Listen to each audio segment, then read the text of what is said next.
Hey there, welcome back to yet another episode in the journey of demystifying the Patents Act. In the last video, we discussed the requirements of having provisions pertaining to the compulsory licenses. As in, why do we need to have provisions for snatching the licenses from the patentee? In this video, we'll discuss the provisions in detail for approaching the controller for procuring such compulsory licenses. Let's start with answering who, when, and why. So, who can approach the controller for obtaining such a compulsory license? A person interested to 1T can approach the controller to obtain the compulsory license. Interestingly, a person who is already a holder of a license under the patent can also approach the controller. So when can they approach? They can approach the controller after the expiry of 3 years from the date of grant of the patent. And under what conditions can they make such a request? They can approach the controller citing the reasons that the reasonable requirement of the public is not satisfied, the patented article is not available to the public at affordable price, or the invention is not worked in India. So we have the answers of who, when, and why. Let's get into the process of how do we approach the controller. So as per section 84, a person interested using form 17 can put a request for obtaining a compulsory license under a patent. The applicant is required to provide the nature of interest, grounds, supporting documents, and the terms and conditions that they would want the license to be given at.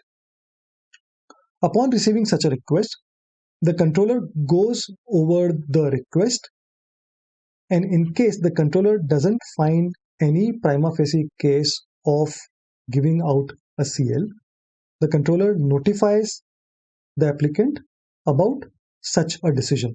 At this stage, if the applicant were to obtain an opportunity of hearing, they can approach the controller with such a request within 1 month from the controller's decision, the last decision. Upon receiving such a request of hearing, the controller will provide an opportunity for the applicant to be heard, and based on the hearing and the documents submitted by the applicant, the controller may come up with a decision of either allowing or refusing the application. For the discussion purpose, let's assume that the controller allows the application. Now, in this case, the controller publishes the CL application and instructs the applicant to serve copies of such CL application to the patentee also, as per section 87.1. Now, once the patentee goes through such a CL application, they may decide to oppose the CL application. So as per section 87.2, the patentee approaches the controller with a notice of opposition filed using form 14, rule 98.1. Details that needs to be provided with such notice of opposition are the grounds on which they oppose the application and the supporting documents. And in case they would want to go ahead and give out the license, what are the terms and conditions that they are okay to give out on? Now, all this needs to be done within 2 months from the date of publication of the CL application by the controller. Copy of this notice of opposition also needs to be served on the applicant as per rule 98.3.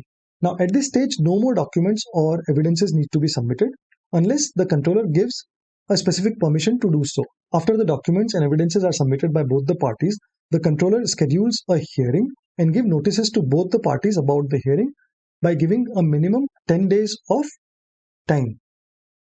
And accordingly, the parties can notify the controller about their willingness to attend such a hearing. The hearing happens as per the rule 98.5, 98.6 and rule 62, which we have discussed multiple times during opposition hearings. And then the hearing gets conducted where the controller goes over the arguments as made by the patentee and the applicant. Post the hearing, the controller is required to make a decision. While taking the decision, the controller relies on the documents, evidences submitted by the parties, and also take into account information pertaining to the invention, the applicant, and the engagement between the patentee and the applicant.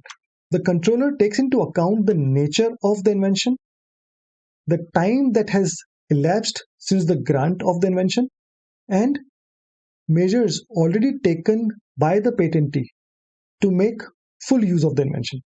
The controller also looks into the credentials of the applicant, whether he has the ability to work the invention to the public advantage, or is he capable to undertake risk in providing capital and working of the invention. Finally, the controller also looks into the fact whether the applicant actually approached the patentee for procuring the license under the patent, or whether they engaged in any meaningful effort for negotiating the license as per their requirements. And as per the Patent Act, a time period of about 6 months should have been invested by the parties for negotiating the terms and conditions. Now consider the case where the ground of the CL application is the invention has not worked in India. In such a case, the controller looks into the nature of the invention and the kind of measures that the patentee has already taken to make full use of the invention. See, there could be few inventions which would require a lot of efforts and a lot of time to make full use of the invention, whereas there could be some inventions which may not require too much of a time or too much of effort for setting it up to make full use of the invention. So if the controller is of the view, keeping in mind the nature of the invention, that the time elapsed was indeed insufficient for the invention to be worked adequately, the controller may adjourn the application as per section 86. Now such an adjournment can happen for 12 months in aggregate. The reason of non-working of invention could also be due to the fact that there were some acts, rules, orders passed by the government which made it difficult for the patentee to work the invention. The environment was not conducive for the invention to be worked. In such cases, the controller may extend the time for hearing the CL application. So with this, controller has enough data points to make a judgment. Let's assume the controller made a judgment in favor of the applicant and CL is granted and the terms and condition gets decided. We will talk about the terms and condition in the next video. With this, we discussed the case where an applicant was proactive in reaching to the controller for obtaining a CL.